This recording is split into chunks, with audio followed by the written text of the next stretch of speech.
Huwag kayong tatanggap ng kahit anong pagkain sa di nyo kakilala. Story time. Ako si John Lister. Hapon na yon nung makarating kami sa probinsya namin at buntis ang mama ko noon. Pagdating namin ng probinsya, sinundo na kami ng tito ko na nakatricycle lang. Habang nasa biyahe kami, nagsabi yung tito ko na bibili muna siya ng turon sa tindahan. Pero habang naghihintay kami ng mga kapatid ko at mama ko, merong matandang nag-alok sa amin ng libreng turon. Kumuha kayo ng turon, libre lang yan. Sige na, kumuha na kayo. Pero dumating na agad si tito at sinabihan niya yung matanda ng, hindi na po, mayroon na po kami. Salamat po, ibigay niyo na lang po sa iba na nangangailangan. Tumango lang yung matanda. Tapos, umalis na nga kami. Pero habang papalapit na kami sa bahay nila lola at lolo, biglang nag-flat yung sinasakyan naming tricycle. Kaya ang ginawa ni tito, pumunta muna siya sa malapit na vulcanizing shop. Habang kami naman ay pinasakay niya ng ibang tricycle.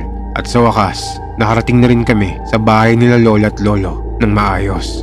Pagdating namin doon, pinakain kami kaagad nila lola at lolo. Pero pagkatapos namin kumain, nagsabi si lolo kay mama na magsuot daw siya ng kulay itim na damit. Dito na nagtaka si mama. Bakit pa? Basta, suotin mo na lang. Sinunod na lang ni mama yon. Nung oras na nga na matutulog na kami, biglang may narinig ako ng huni ng tiktik na nasa gilid ng bintana namin kung saan nakapwesto si mama. At may nakita akong dila na sobrang nipis nun at sobrang haba. Sumigaw kaagad ako ng malakas. Agad naman nagpuntahan sina lola at lola sa amin at dali-daling lumabas yung dila sa bintana namin. Sinundan agad ni lolo yon sa may labas ng bahay pero hindi niya na nakita yon. Kinabukasan, meron na lang bakas ng mga paa ng aso dun banda sa bintana kung saan ako nakakita ng mahabang dila. Pero pinagtataka namin, wala namang asong nakapwesto dun hanggang may pumuntang lalaki sa may bahay nila lola at may binalita yun sa amin.